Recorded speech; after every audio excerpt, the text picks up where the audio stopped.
Halo semuanya, selamat datang kembali di video analisa harian XAUUSD bersama Mandana, dan ini adalah analisa harian XAUUSD pada hari ini tanggal 4 Juli 2025 pasca NFP tadi malam. Seperti biasa, jika kalian semua suka dengan videonya, jangan lupa like dulu videonya, subscribe bagi belum subscribe, hidupkan lonceng, dan di-share ke yang lain. Oke, sebelum saya lanjut untuk analisanya, saya ingatkan sekali lagi, hari ini adalah market Amerika libur karena hari kemerdekaan Amerika. Jadi di beberapa instrumen itu bakal tutup lebih cepat. Untuk lebih jelasnya mungkin kalian bisa tanya ke broker kalian masing-masing ya, karena regulasi untuk tutup market di setiap broker itu ada yang berbeda. Kalau nggak salah rata-rata brokernya itu nanti tutup jam berapa ya? Kalau nggak salah jam 2 pagi ya, jam 2 pagi nanti pokoknya tutup lebih cepat dari biasanya.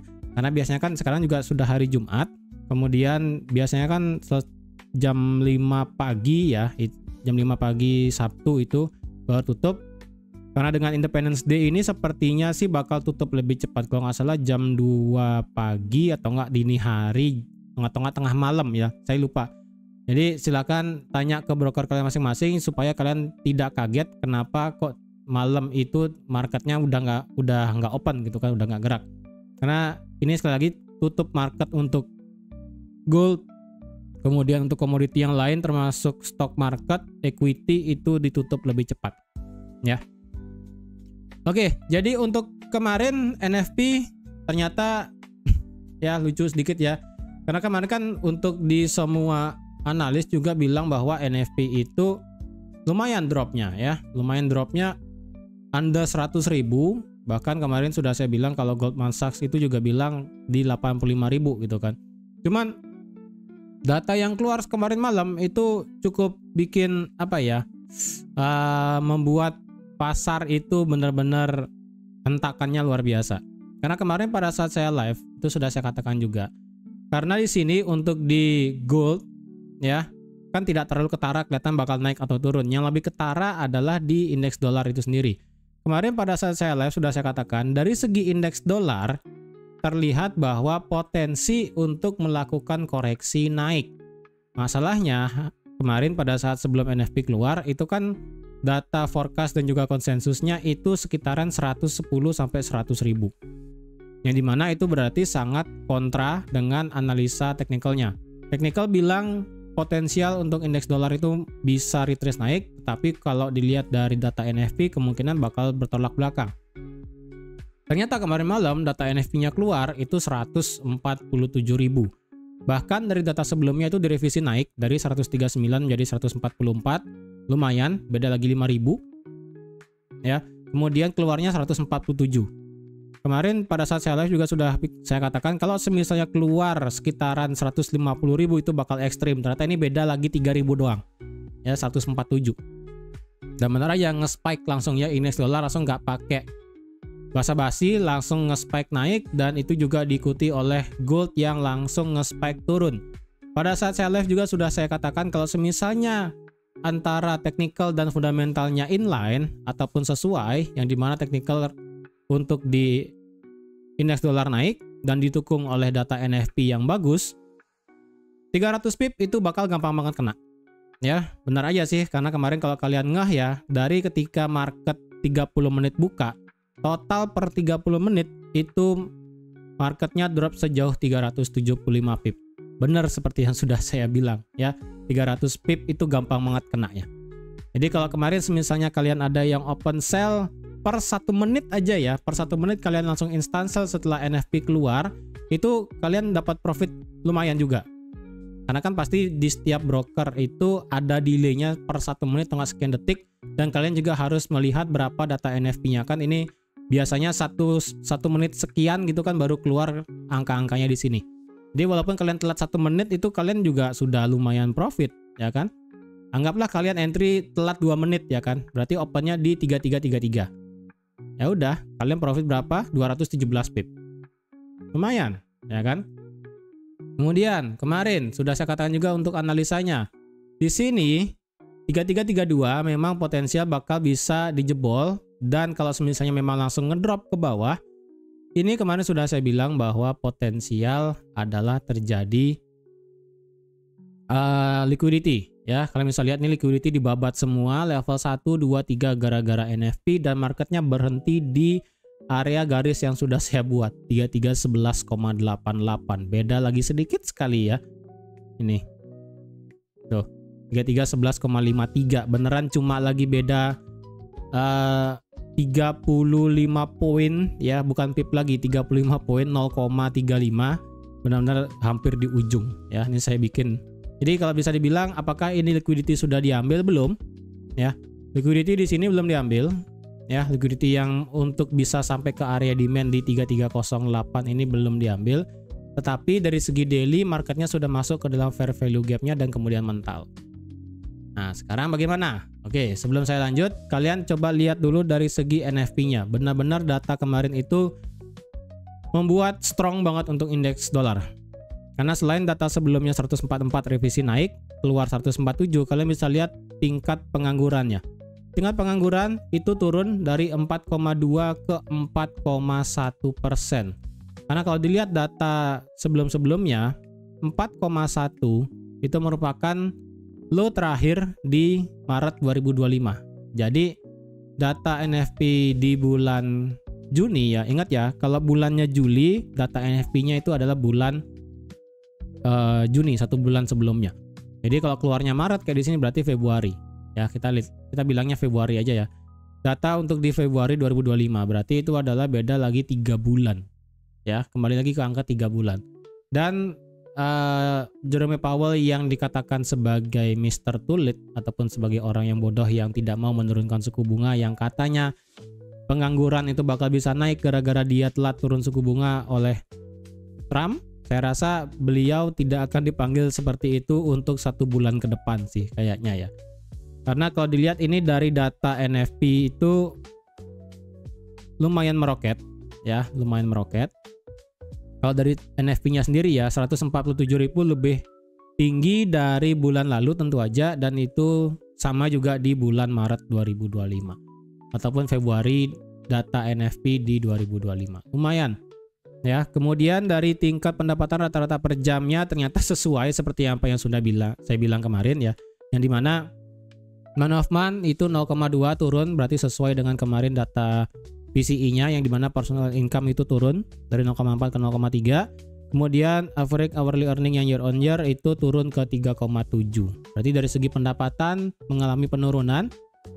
Jadi kalau pendapatan mengalami penurunan, otomatis spending juga bakal turun. Jadi kalau spending juga turun, berarti ya udah kemungkinan inflasi bisa enggak naik-naik ataupun cenderung bahkan turun untuk inflasinya. Untuk tingkat pengangguran mingguan di sini flat aja ya, sekitaran 233.000. Yang kemarin lebih tinggi NFP-nya itu adalah dari tingkat government payroll. Jadi kalian bayangin dari pemerintahan ya, bahasa kasarnya kayak PNS lah ya, itu lebih tinggi dari sebelumnya 7.000 ke 73.000. Itu lumayan. Ya. Yang lebih parah sebenarnya dari segi manufaktur. Ini sebelumnya -7, keluarnya tetap di -7. Lumayan sih bedanya. Yang lebih berasa di sini ya, yang nolong NFP itu gede banget, bisa saya katakan dari segi government payroll itu sendiri. Kemudian ISM Services PMI kemarin malam keluar di angka 50,8 sesuai dengan data ekspektasi. Berarti karena sudah di atas 50 berarti menandakan dari segi ISM Services PMI mengalami kontraksi walaupun cuma sedikit ya kan, cuma 50,8. Untuk nanti malam tentu aja kita nggak ada news ya kan, karena market Amerika libur masalah hari kemerdekaan. Dan kalau dilihat hari Jumat sekarang, ingat pada saat ini kalian bisa lihat ya, Trump sign tax and spending bill. Ini Juli tanggal 5. Memang tanggalnya di sini tanggal 5 Juli jam 5 pagi. Berarti otomatis hari Senin kemungkinan kita bakal mengalami gejolak langsung ketika market buka, karena kita tidak tahu ya tax dan spending bill yang bakal ditandatangani oleh Trump apakah benar itu sudah bakal menjadi undang-undang atau enggak. Karena kalau ini sudah menjadi undang-undang, bisa saya katakan ini bakal menjadi positif buat gold bisa naik. Ya. Jadi kalau misalnya nanti pada saat hari kemerdekaannya Trump ada ngomong sesuatu, ya kan? Otomatis itu bakal berguncang ke semua sektor market. Tidak terkecuali apapun itu, ya, mau itu saham, mau itu currency, mau itu komoditi, semuanya kena. Ya, termasuk equity dan sebagainya. Kripto mungkin, ya, saya juga nggak tahu hubungannya seperti apa. Cuman yang pasti untuk masalah tax bill dan juga bahasanya big beautiful bill, apakah bakal benar-benar di sign oleh Trump sebagai undang-undang, apakah sudah fix, itu kita akan lihat nanti. Ya, untuk detailnya, untuk pengaruh terhadap ini mungkin saya akan buat terpisah di Discord ya. Efeknya kemana nanti kira-kira? Karena ini otomatis big beautiful bill bisa saya katakan bahasa gampangnya adalah stimulus, undang-undang stimulus untuk para perusahaan besar. Ya, karena tax cut ataupun pemotongan pajak siapa yang nggak mau? Perusahaan gede yang selalu bayar pajak lumayan besar dulu, sekarang dipotong pajaknya. Otomatis pengeluaran dari perusahaan itu bakal bagus. Otomatis itu bisa buat growth perusahaan itu sendiri. Otomatis mengurangi biaya ataupun mengurangi pengeluaran dari bayar pajak itu sendiri. Efeknya tentu aja bakal ada yang negatif. Ada yang positif, pasti ada yang negatif. Oke? Hati-hati. Kalau kalian ingin skip hari ini trade juga nggak masalah. Karena saya worry-nya karena nanti malam adalah market Amerika libur, kemudian nanti Trump bisa aja mengumumkan sesuatu tentang tax cut bill ataupun tax bill-nya dan sebagainya. Ini bisa beneran nggak gerak, market memilih untuk stay away dulu sampai clear hari Sabtu besok. Hari Senin itu baru kita akan melihat bagaimana jelasnya. Apakah hari Sabtu dan Minggu akan terjadi sesuatu, hari Senin baru antara bisa ngegap ataupun bergerak normal. Yang tidak saya inginkan sebenarnya adalah tiba-tiba ngegap dan itu tinggi. Ya, tiba-tiba ngegap dan itu tinggi, entah itu dia ke atas atau ke bawah. Mungkin lebih condong kalau dia ngegap kayaknya ngegap ke atas sih kayaknya ya. Kalau semisalnya memang dari spending dan tax bill-nya ini ditandatangani oleh Trump. Jadi hati-hati sekali. Sekali lagi, kalau kalian ingin skip hari ini trading juga nggak masalah ya. Kalau kalian sudah merasa dari hari Senin sampai kemarin Kamis sudah profit lumayan, sudah melebihi target ataupun sudah kena target ataupun lagi sedikit kena target, skip sekarang juga nggak masalah. Ya, nikmati profitnya, jangan sampai kalian terlena. Kalau kalian tidak ketemu setup yang bagus, jangan dipaksain buat open posisi. Oke, sekarang seperti apa kalau kalian ada yang mau trade pada hari ini? Oke, sekarang adalah hari Jumat, penutupan weekly. Kita lihat dari segi, sebentar, kayaknya ya saya hapus dulu ya. Semua akan saya hapus supaya normal kembali chartnya biar bersih. Kita ke weekly. Oke, weekly teori kemarin adalah yang dimana kalau semisalnya minggu lalu itu marketnya ngemakan setengah ataupun lebih dari candle minggu lalu. Dan ternyata kalau dilihat ini candlenya sudah ngemakan 99% let's say atau 98% dari body minggu lalu. Yang berarti ini bearishnya sudah dimakan semua sama bullish candle pada minggu ini. Otomatis kalau ini mau turun kayaknya rada berat. Ya, karena ini ngemakan semua, ibaratnya kalau ada pertahanan itu dijebol semua, kayak dihabisin semua kekuatannya. Jadi kalau ini mau lanjut turun lagi sepertinya sih rada berat. Ya, rada berat, jujur rada berat. Bukannya nggak bisa, cuman rada berat aja. Ya, dari segi weekly seperti itu. Apakah saya mengharapkan sesuatu untuk penutupan weekly pada minggu ini? Tidak ada sih.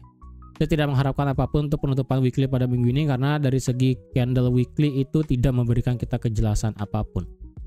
Ya. Untuk dari segi weekly, kemarin pada saat live ada nanya ini apakah potensial bisa lanjut untuk naik? Bisa. Karena saya ingatkan sekali lagi ya, untuk dari segi weekly, inducement terakhir ada di sini. Oke. Ini saya kasih adalah inducement. Dan ini adalah boss terakhirnya.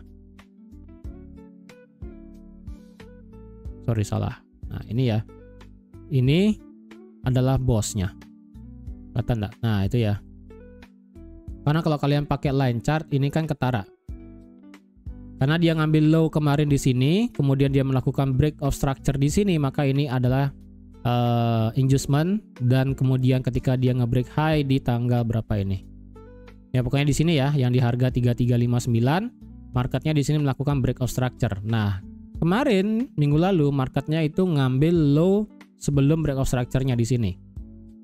Ya, dia kan ngambil low nih, tuh kan jebol.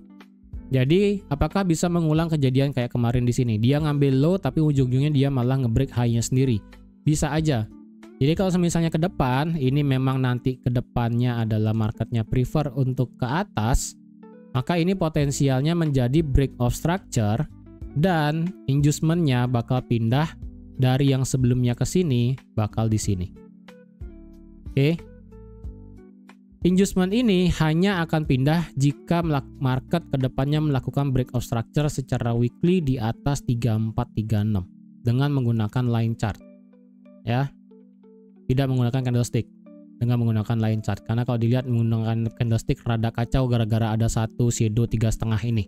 Itu aja. Tapi kalau pakai line chart lebih kelihatan. Ya, ini potensial boss di atas 3434. Kalau ini nanti boss beneran, inducement-nya akan pindah di harga 3272. Gitu. Ya. Jadi harap diperhatikan. Ini memang masih bisa naik walaupun tidak menutup kemungkinan juga selama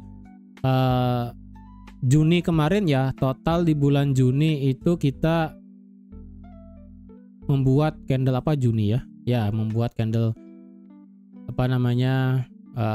Doji masih belum jelas, apalagi bulan ini ya, awal bulan itu kita belum ada ekor nggak sih sebenarnya? Oh, ada kecil ya, sorry, ada ekor kecil lah, saya kira nggak ada. Oke, dari segi weekly untuk penutupan di sini saya nggak expect apapun. Apakah di sini kemungkinan membuat inside bar atau harami ataupun apapun itu saya nggak expect apa-apa sih sebenarnya. Ya.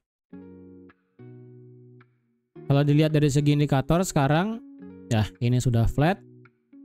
Secara indikator weekly RSI, ini kemarin kan sempat drop di bawah 60. Sekarang ini naik lagi di atas 60. Jadi kalau ini memang secara weekly-nya tutup di atas 60, saya rasa untuk di XAUUSD bisa lanjut naik lagi.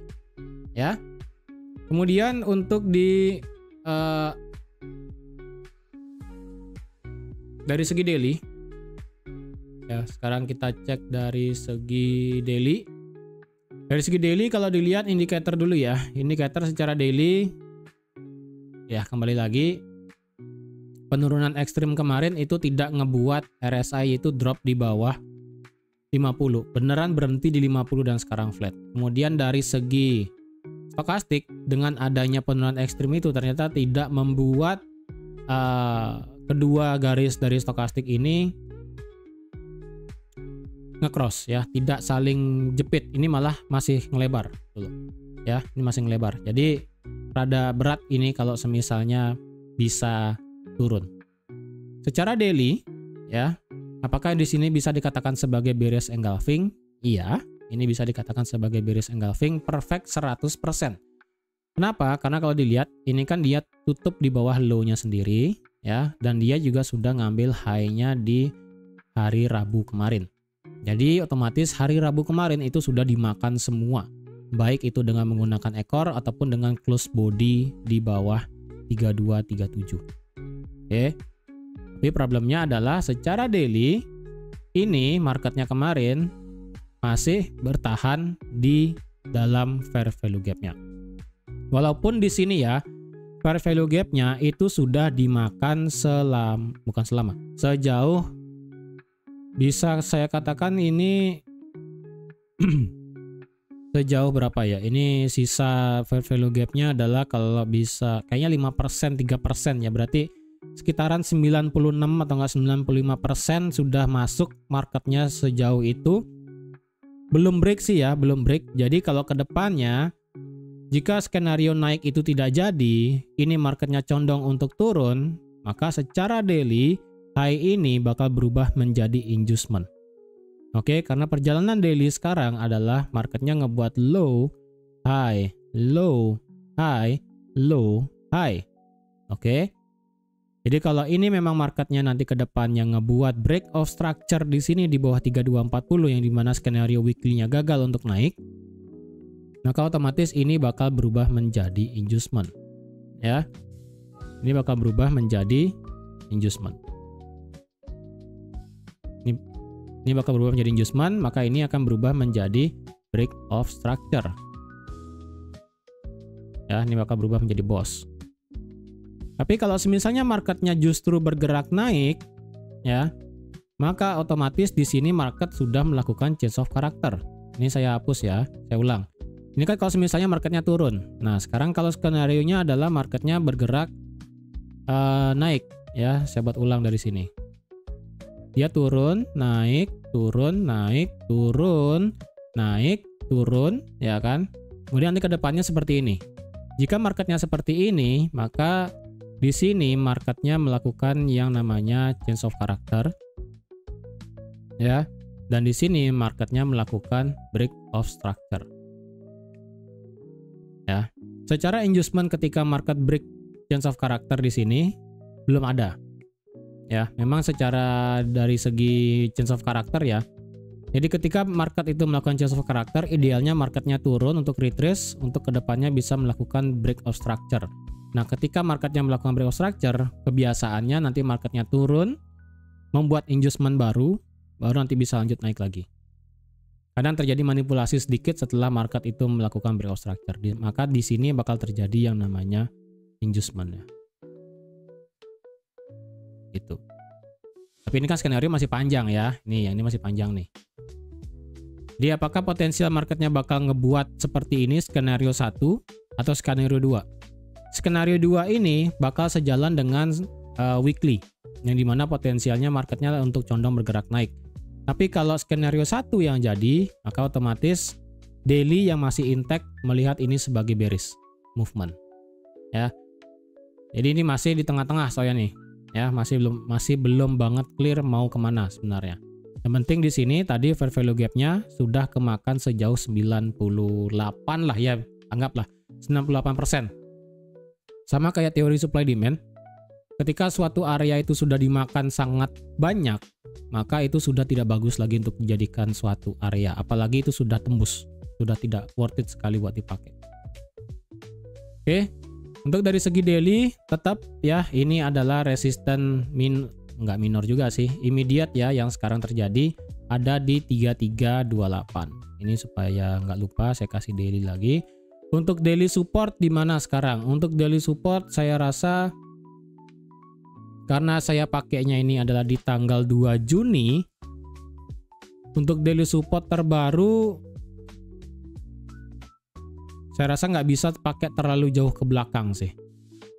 Terlalu jauh ke belakang kayaknya terlalu bias. Mungkin saya pakai ini aja ya. Low terakhirnya di sini aja. Antara 3271 dan ini. Oke. Jadi supaya tidak terlalu jauh ngelihat ke belakang. Jadi saya rasa ini aja ya, per tanggal Mei kemarin. Selama 2 bulan terakhir. Kalau mau pakai low di 3270 saya rasa juga oke. Ya. Jadi ini adalah immediate support untuk dari segi daily range-nya sekarang ya. Dari 3271 sampai 3382. Ini adalah range dari segi daily untuk saat ini. Oke, karena kalau dilihat ini kan tidak ada satupun candle yang tutup di atas ataupun di bawah dari segi support dan resistannya. Untuk resisten ini valid memang karena secara historinya sudah pernah di break naik, di break dan retest dan turun. Untuk supportnya ini baru dites sekali. Ya, untuk supportnya ini baru dites sekali. Kalau saya pakai paksa yang di sini, ini terlalu jauh sekali. Terlalu jauh dari penutupan candlenya. Kalau saya pakai yang di sini itu juga sama terlalu jauh. Kalau saya pakai yang kayak kemarin di harga 3283, ini sempat terjadi fake out. Ya, tapi karena ini terjadi fake out, ada juga kemungkinan ini marketnya untuk lanjut mendorong ke bawah juga ada. Jadi bebas ya, kalian mau pakai 3283 selaku support majornya kemarin atau mau pakai support minornya aja di 3271 juga tidak menjadi masalah ya. Yang penting tidak terlalu jauh kayak tadi ya, di 3244 itu agak kejauhan sih sebenarnya. Oke, dari segi daily seperti itu. Di risk engulfing di sini apakah bisa menekan market ke bawah? Bisa aja. Kalau dilihat dari segi H4 sekarang, kemarin dari segi H4 ada yang ngomong ini potensi ngebuat inverted head and shoulder. Bisa aja. Berarti ditarik dari sini, ya. Ini adalah left shoulder. Ini adalah head-nya. Kalau kalian paksa dikit ya, ini adalah right shoulder-nya. Apakah di sini sudah selesai untuk melakukan penurunan untuk ketemu yang namanya right shoulder yang baru? Belum kelihatan, ya. Kalau bisa sih sebenarnya apakah berhenti di sini? Kalau misalnya berhenti di sini, maka potensial naik itu lebih besar. Karena di sini kalau dilihat inverted head and shoulder-nya bakal mereng luar biasa. Udah mereng jauh lagi, gitu kan. Kalau seandainya mau perfect itu turunnya sampai 3.300 untuk ngetes ini. Ya, ngetes area ini. Yang dimana ini adalah support, jadi supportnya di break, dan jadi resisten di break, dan ini resistennya belum dites. Ya. Saya sih idealnya sekali lagi kalau mau nge-buy adalah sekitaran 3.300-an di sini. Karena dari segi H4 ini soalnya yang lebih worth it untuk dijadikan area buy sebenarnya. Ya, mau itu di sini sampai sini. Lebih worth it di sini untuk ambil buy-nya sebenarnya. Kalau dilihat pakai Fibonacci, ya. Kalau pakai Fibonacci H4 otomatis kita nggak bisa pakai dari sini. Fibonacci H4 yang bisa kita pakai adalah dari sini sampai sini. Sebentar, ini sudah kena 100%, sudah lewat. Berarti kalau dibalik ya, dari sini sampai sini, maka kemarin marketnya kena 38,2. Maka dan di sini ya 3.300 itu adalah 61,8 lagi dikit. Ini kalau dari segi H4 ya. Kalau dari segi H1 beda. Ya, dari segi H1 beda. Untuk resisten H4 sekarang di mana? Kalau dilihat dari resisten H4 saya rasa nggak ada juga. Ya, nggak ada yang bagus juga dari resisten H4. Ya, nggak ada. Ya, ini bisa saya katakan juga sebagai apa namanya? Area supply, ya kan? Area supply-nya. Jadi ini perpotongan antara resisten daily dengan supply di H4. Jadi ini besar banget, jadi harap hati-hati. Oke. Harap hati-hati sekali. Ingat secara Fibo daily ya. Secara Fibo daily, market itu kemarin berkutat di 50% dan di sini supply-nya ini adalah 61,8. Jadi tetap hati-hati di area tersebut karena dari segi daily itu masih mau menentukan apakah kedepannya bakal break of structure dengan jelas kemarin cok di sini atau dari daily-nya bakal lebih prefer ini dianggap sebagai inducement. Kalau H4 bisa saya katakan sekarang itu H4-nya dia nge-break low ya, dia nge-break low memang nih di sini. Ya, ini low-nya di break tapi tidak ada close candle. Tadi malam sih ya, tadi malam dia close candle di sini memang.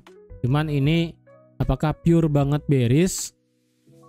Masih belum kelihatan. Karena sekali lagi market hari ini libur. Jadi ini skenario terburuk adalah kita melihat market sideways aja nggak kemana-mana. Ya, teorinya gitu. Untuk sekarang kita ada satu immediate resistance ya. Support become resistance yang ada di harga 3332 kayak kemarin. Ya, ini adalah support become resistance sekarang dari segi H4.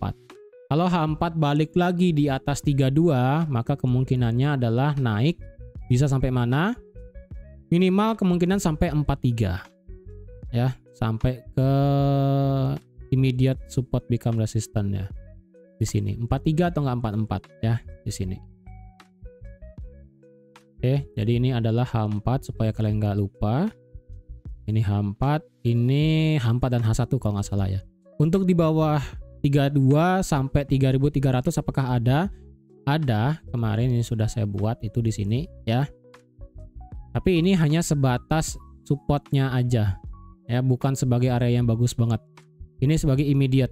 Karena kalau dilihat kan ini supportnya, ini sudah di break dan di sini juga ada fair value gap H4 tuh. Memang dia nabrak semua. Cuman saya pribadi masih lebih prefer nge-buy di sini nanti ya. Karena ini adalah menjadi tembok terakhir. Karena menurut saya kalau sudah ini adalah tembok terakhir, Pasti pasukan bullish bakal mati-matian nahan ini. Kalau ini sudah nggak kuat nahan, ya udah, ini bakal langsung jebol sampai 3270. Maka saya lebih prefer untuk masuk di pertahanan terakhir, karena menurut saya pertahanan terakhir itu bakal ada mati-matian perlawanannya. Itu. Ya, menurut saya sih seperti itu. Tapi kalau dari sini marketnya sudah langsung naik lagi sih, ya udah nggak masalah. Ya, dari segi H4 seperti itu. Indikator H4 kalau dilihat ini dengan penekanan bearish kemarin secara H4 tidak membuat RSI itu drop di bawah 40 dan sekarang ini mau naik lagi. Tapi secara stokastik ini malah bikin momentum cepat ke bawah. Ya, dari segi momentumnya RSI itu tidak ada, tetapi dari segi stokastik momentumnya itu lebih cepat ke bawah. Jadi kalau sudah berlainan kayak begini ya, nggak sinkron antara stokastik dan RSI momentumnya, rada susah untuk dibaca. Kalau rada susah agak dibaca, maka kemungkinan terburuknya adalah hari ini ya udah sideways selama 1 hari. Ya, dari segi H1 bagaimana? Dari segi H1 sama aja sih ya. Ini menjadi area demand-nya yang saya lebih prefer ambil ataupun area demand yang ada di sini. Itu. Saya hapus saja ya, tuh. Supaya lebih clear. Antara 3.300 atau 3.295. Ini intinya area demand-nya sudah lewat. Ya, ini demand sudah lewat, sudah dijebol. Dia ngambil liquidity semua dan naik. Jadi wajar aja. Terus sekarang apakah kita bisa nge-buy kalau misalnya di atas 3332? Wajib H4. Ya, tidak bisa pakai H1 sekarang. Kalau pakai H1 takutnya ini terlalu bias. Tapi kalau misalnya mau di atas 44 kalian nge-buy ini bisa sih. Ya, ini kan secara H1 juga ini kelihatan sih. Kalau mau trade sekarang ya, resistennya yang kelihatan kemungkinan terjadi sideways ya. Dari sini di harga 3334 atau enggak 3335 mentok sampai low-nya di 3321. Ya, jadi ini adalah range untuk hari ini jika semisalnya marketnya itu bergerak sideways parah.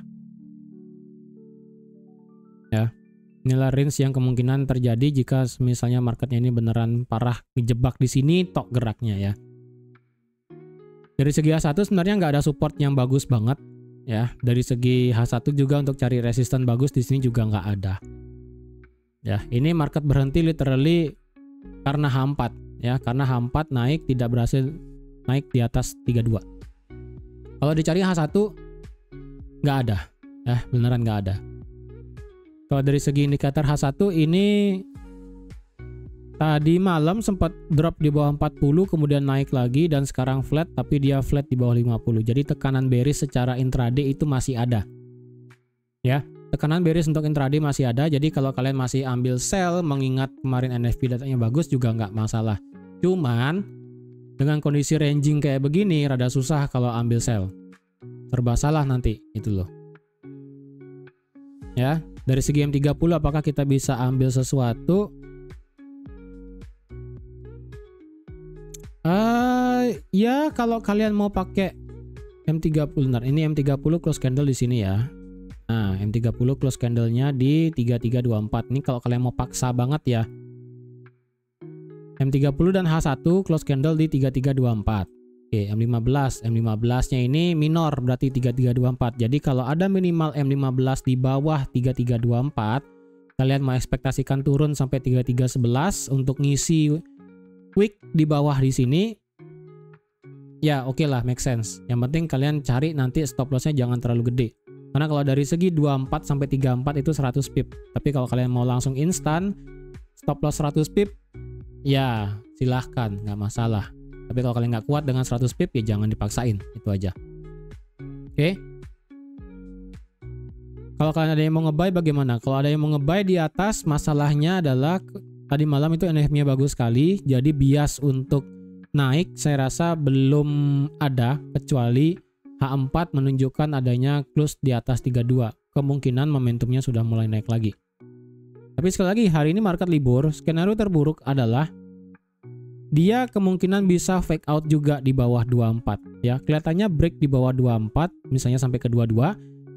Ini malah fake out. Kalau fake out malah naik lagi sampai ke 34. Kalian bakal kebabat. Makanya kalau sudah kondisi setelah NFP ekstrim, kemudian market nanti malam juga libur, sekarang sesi Asia marketnya belum kelihatan gerak ya. Biasanya kan sesi Asia itu kelihatan banget geraknya lumayan. Ini sesi Asia rada sedikit pelan ya. Jadi saran saya sih ya, kalau kalian ingin trade hari ini harap sangat waspada sekali. Karena sekali lagi itu ya, market libur hari Jumat dan setelah NFP ini bisa kemana-mana ya, antara bisa kemana-mana atau nggak gerak kemana-mana, kejebak literally ke sini. Tapi kalau boleh saya katakan, saya sarankan jangan trading hari ini. Oke, saran saya jangan trading, nikmati profit dari hari Senin sampai Kamis. Tapi kalau dari hari Senin sampai Kamis ataupun terutama pada saat NFP kalian justru ada yang loss, jangan berkecil hati ya. Dari semua yang profit pasti ada juga yang mengalami loss. Entah loss ataupun margin call. Tapi seharusnya sih ketika berita NFP keluar sih itu kalian pasti open sell sih. Karena sudah saya hint dari kemarin sore ya kan. Jadi seharusnya kalau bagi kalian yang nonton live dan kalian yang trading pada saat NFP keluar walaupun telat 2 menit, at least 100 pip pasti kalian dapat. Dan kalau kalian nonton juga analisa harian yang sudah saya katakan di 3311 memakan liquidity, kalian counter buy pun pasti sudah dapat juga. Ya, jadi at least kalau kayak begini marketnya seharusnya di penghujung minggu sekarang itu profit sih seharusnya. Tapi kalau kalian memang tidak sempat ngelihat market kemarin mungkin karena sibuk ya tidak menjadi masalah. Ya, recharge lagi energinya untuk di Sabtu Minggu. Nanti di hari Senin kita akan lihat bagaimana pergerakan market, apakah tiba-tiba nge-gap ke atas atau bergerak normal. Oke, jadi sekian dulu untuk hari ini. Terima kasih sudah menonton videonya sampai habis. Terima kasih juga sudah like, share, dan subscribe seperti biasa. Dan sampai jumpa lagi di analisa harian XAUUSD minggu depan. Bye-bye.